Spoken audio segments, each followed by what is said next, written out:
जी, ये जो रजूआत है हमारी, ये लायन स्कूल अंकलेश्वर की में अभी हम लोग खड़े हैं। यहाँ पे कल जो अभी 10th और 12th के पेपर्स चल रहे हैं बोर्ड के, उसमें 10th के पेपर में कल मैथ्स का पेपर था बच्चों का, जिसमें स्कूल की गुजराती सेक्शन की प्रिंसिपल ने एग्ज़ाम स्टार्ट होने के जस्ट 2 से 5 मिनट पहले एग्ज़ामिनेशन हॉल में जाके जितनी बच्चियों ने, चाहे वो जो भी समाज की थी, वैसे तो यूजुअली मुस्लिम समाज की लड़कियां थी, सिर के ऊपर जो ओढ़नी या स्कार्फ पहना था उनसे उतरवाया। वो उतारने का सीन अभी हमने देखा सीसीटीवी में। वो इस तरह का सीन लग रहा है पूरी क्लास में कि एक बच्चे से उसका सिर पे से स्कार्फ उतरवा रहे हैं और पूरी के पूरी क्लास, क्योंकि बच्चों की आदत है, वो जनरल बात है, पूरी की पूरी क्लास उसको विलन की तरह से देख रही है चारों तरफ होकर। बच्चों का मॉरल डाउन किया। एग्ज़ाम शुरू होने से पहले बच्चों के पेपर ख़राब गए। ऐसे एक बच्चा नहीं है, 10 से 20 लड़कियां हैं अलग अलग स्कूल्स की। हमने स्कूल में एप्लीकेशन की है। हमारी मांग ये है कि प्रिंसिपल ने अगर खुद अपने मर्ज़ी से ये काम किया तो उसको सस्पेंड किया जाए। प्रिंसिपल का अपनी ज़बानी ये है और ये बात है कि उनको ऊपर से डीओ का ऑर्डर है, जो भी यहाँ के ऑफिसर हैं एजुकेशन बोर्ड वाले, उनकी तरफ से ऑर्डर है। तो हम अपनी आगे रजूआत जो है वो बोर्ड में करने वाले हैं, जो भी इसके ऑफिसर हैं उन्हें करने वाले हैं। ये कंप्लेंट हम लोग गुजरात लेवल तक और ज़रूरत पड़े तो दिल्ली लेवल तक लेके जाएंगे। लेकिन हमारी रिक्वेस्ट ये है कि इस टाइप की कोई भी गतिविधि, किसी भी एग्ज़ाम, स्पेशली 10th 12th, क्योंकि बच्चों का पूरा करियर उसमें लगा रहता है, स्पेशली 10th 12th के बच्चों के साथ में एग्जामिनेशन हॉल में किसी भी जाति धर्म के बच्चों के साथ में ये मॉरल डाउन करने वाली, हैरेसमेंट वाली हरकतें नहीं होनी चाहिए। ये हमारी अपील है हर एक स्कूल से, हर एक प्रिंसिपल से, और जो भी डिस्ट्रिक्ट के डीओज़ हैं, कलेक्टर ऑफिसेज हैं, सब जगह हम अपनी एप्लीकेशंस भेजने वाले हैं। ज़रूरत पड़ी तो एफआईआर भी सबमिट करेंगे। ऑलरेडी हम पुलिस डिपार्टमेंट के अंदर अपनी एप्लीकेशन दे चुके हैं, रिसीव करा चुके हैं। एक कॉपी हम लोग स्कूल में देख चुके हैं। अब बाकी के आगे जो है कलेक्टर ऑफिस, डीओ ऑफिस में सबमिट की जाएगी। ओके, धन्यवाद। अंकलेश्वर की लायन स्कूल में कल एक वाकया हुआ जिसमें प्रिंसिपल ने जो मोमेडियन बच्चियां थी उनका हिजाब निकलवाया है, ऐसा उन पर आरोप लगाया गया था।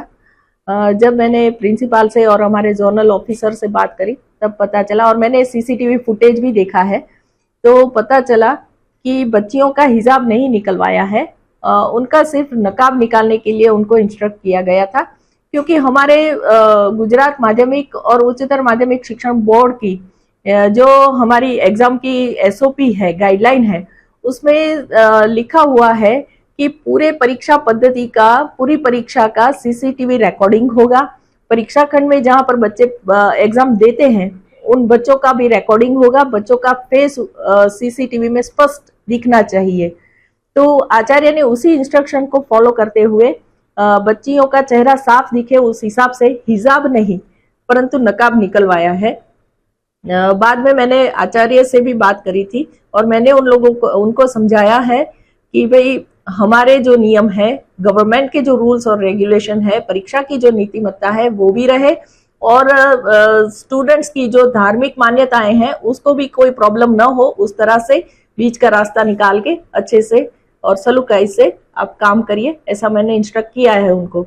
मैम, आपके पास कोई इसकी फरियाद आई है या एप्लीकेशन?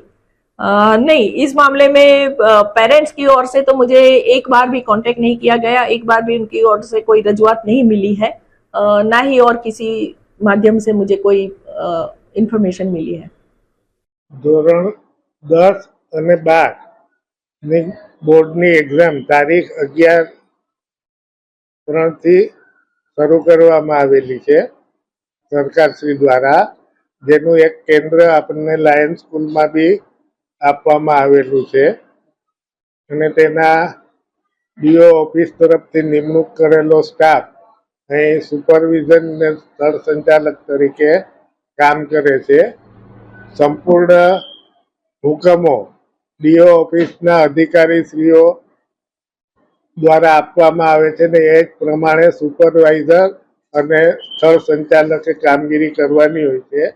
ગઈકાલે પહેલા પેપરમાં ક્લાસરૂમની અંદર બાળકો સ્કાર્ફને પહેરીને બેઠેલા અને એનું વિડીયો રેકોર્ડિંગ જે સરકારમાં મોકલવાનું છે એમાં એમનું મોઢું દેખાતું ન હોય ને એમના તરફથી સ્થળ સંચાલકોને સૂચના આપવામાં આવેલી કે જ્યારે બાળકો એક્ઝામ દેતા હોય એટલા કલાક એમને સ્કાર્ફ કે કોઈ આવરણ મોઢું દેખાવામાં તકલીફ થતી હોય એવું હોય તો એ દૂર કરાવવા.